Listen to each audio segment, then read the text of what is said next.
Tonight, a mother's campaign to change the law after her 11-year-old son was run over and killed by a drunken tractor driver. Harry Whitlam from Garforth was killed on a farm near Leeds 4 years ago. The driver only received a 16-month jail sentence because it happened to be on private land. The family's MP raised the case in Parliament this afternoon, and a government minister has promised to look at whether the law can be changed. Our news correspondent John Cundy has the story. We've got a lifetime of sentence really from losing Harry. Not just 16 months. This is, our lifetime. His full lifetime has been taken. Ever since the tragic death of her son, Pamela Whitlam has been campaigning for a change in the drink driving laws. Harry Whitlam loved to feed the animals at Swithin's farm during his school holidays, while his mum worked in the cafe nearby. But in August 2013, Gary Green accidentally drove his tractor over Harry, who died in hospital.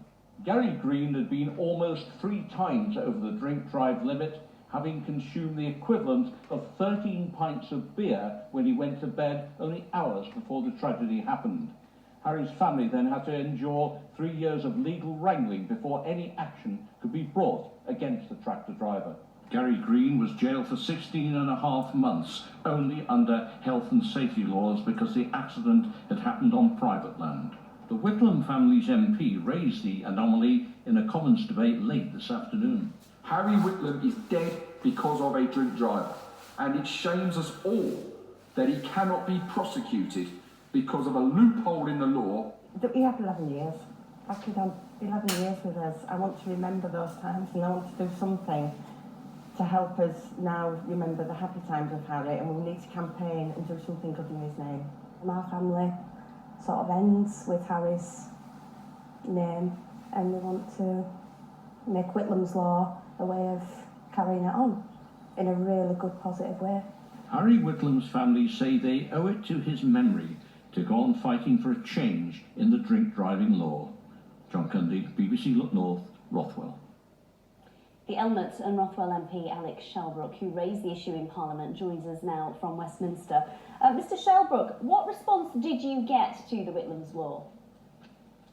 Well, quite frankly, I mean, incredible response. As many times I've raised things in the House of Commons and things have been said they're going to be looked into, but the Minister was very clear at the dispatch box. He said that this law needed to be changed.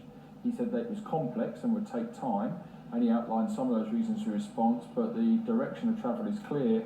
The Minister wants to close down this loophole. So how hopeful are you that this will go further?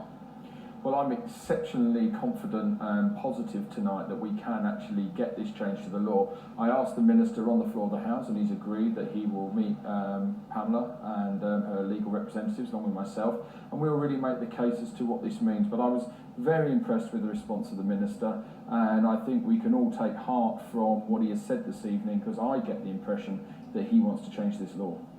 Gary Green is serving only 16 months for killing Harry because it was on private land. He could have got 14 years for the same offence on a public road.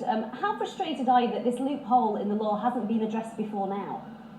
Well, of course, I'm enormously frustrated. I mean, what we do here is make laws, and we change laws. Now, laws can be made a long time ago, and society changes, and issues changes, and loopholes get found. It's our job here to close down those loopholes, make the law work in the way it's supposed to work. So are you surprised that you're the one raising the issue, though? Because this has been a loophole that's been there forever. Well, of course, I think as things come to our attention, we need to shut it down. Law is a complex thing, but it's similar to a piece of work. I'm here with another one of my constituents' family, again tragically killed by a drink driver. The law has lots of things need changing to it, and we go step by step. But tonight we have a commitment from the Minister that he's taking this review very seriously, and I am confident, stood here tonight, that trusting the words he said at that dispatch box, that he is going to work to try and get this law changed. Alex Shelbrooke, thank you for joining me.